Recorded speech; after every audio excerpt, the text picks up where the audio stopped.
The holiday rush is just beginning. Holiday travel can bring on all sorts of nightmares, from weather delays, cancellations, stress, crowded TSA lines. I mean, you name it, it can happen. And exactly at the time when you want to get to grandma's house this holiday season. Bobby Laurie, the co-host of the nationally syndicated travel and lifestyle show, The Jet Set, joins us now live. Bobby, tell us, okay, first how to cope with the notion of braving holiday travel, because we do want to see our family, our loved ones, and it's something worth, I guess, going through just to get there. Yeah, it is. You know, just like you were mentioning, this time of year is full of stress and anxiety. You're trying to get to your family's house for the holidays, but then you also realize you have to make your way through the crowded airports, deal with those weather delays, issues with the rental car company who's always trying to upsell you on something. You just have to, get into the mindset of it is worth it at the end of the day. We do have to brave through all of this to get to that dinner and to see your family and friends. Has it become like easier or harder? In other words, how are government officials making this experience for us? I mean, I know the TSA lowered its requirement to take your shoes off, trying to speed up the lines. They're getting some new equipment in there to screen the bags faster and to get you through faster. But do you think that the government is doing enough to make travel more efficient?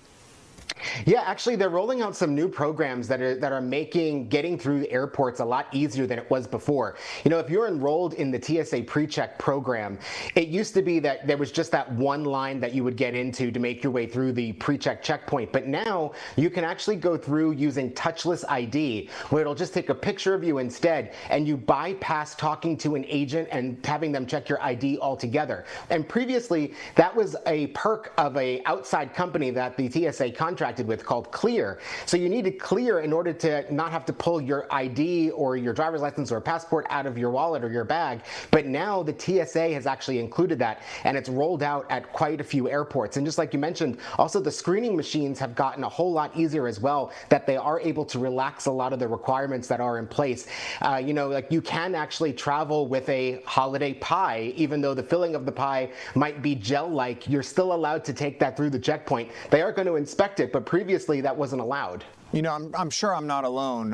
When you get, you're going for your flight and you get a notice from the airline, say you're taking off at 8:30 in the morning, your flight's been canceled. We've rebooked you on the 8:30 p.m. flight. And you're like, what? Wait a second. That's in like 12 hours. Talk to us about some recourse that passengers can take, because some are vulnerable. They're not frequent travelers. They don't know the ins and outs of really going up to a ticket counter and defending themselves by saying, hey, I got to get on a flight. What are some things that travelers can do if their flight's been canceled for any reason, like weather or connections or for any sort of reason?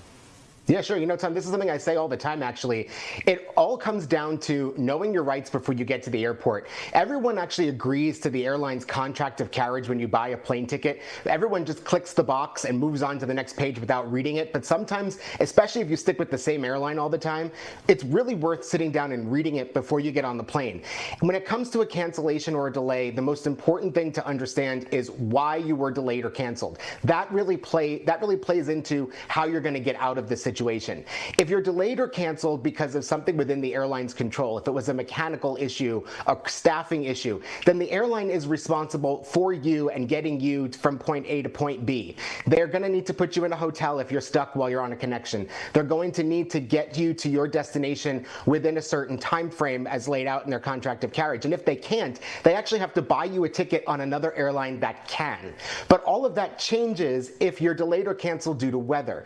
Due to weather, because it was outside of the airline's control, they don't have to do any of that. In fact, at that point, that's where you're going to see those situations where you get rebooked onto an 8 p.m. flight later that day, or maybe even the next day. So you have to take it upon yourself to either find a new airline to get you there and then go and cancel your original ticket.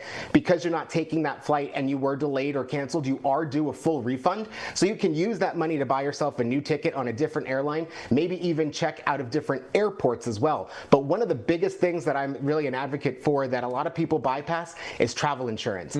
Travel insurance doesn't necessarily help you when it's a mechanical issue because the airline's taking care of you, but they do cover you for those weather situations. The travel insurance would reimburse you for buying a whole new plane ticket, renting a car, getting a hotel, food, and even clothing and amenities if your bags are lost. And is sometimes that something, it's as little as like $50. Is that something that, because when I'm booking a ticket, and you're right, when I get down to the travel insurance part on, say, just for example, the Delta website, it says, would you like to buy insurance for this trip? I never check it, probably wrongly so, but is that the type of travel insurance you're talking about, the one that the airline offers? Yeah, absolutely. You can buy it on a per trip basis at the bottom of the airline's page. You can also make your way to any of the travel insurance providers' websites. The biggest one out there is Allianz. And you can go and purchase protection just for a trip. You can even purchase it for a year. And annual travel insurance policies are between $500 and $1,000 depending on your age. That's a good and it will idea. cover you for every trip throughout the year. And like you'll never know when you're going to run into one of these situations where weather's going to throw you a curveball. Well, real quick, before I let you go, because you not only deal with air travel, but you do have some car travel tips. If you're piling the family in the car to go somewhere, you're saying, pack your patience there too. Oh, yeah, absolutely. You should definitely be leaving at a time that feels wrong. So early in the morning or really late at night so that you beat the after breakfast traffic. That's where the surge happens almost all the time. And also don't blindly trust your GPS because if there is an issue, if there is a backup or an accident, the GPS is going to be rerouting everyone to the same side roads at the same times. So actually pull off to the side of the road, take a second, scroll ahead on the map and see if there's alternate routes that you could take that's not going to be as backed up as the delay that you're actually trying to avoid.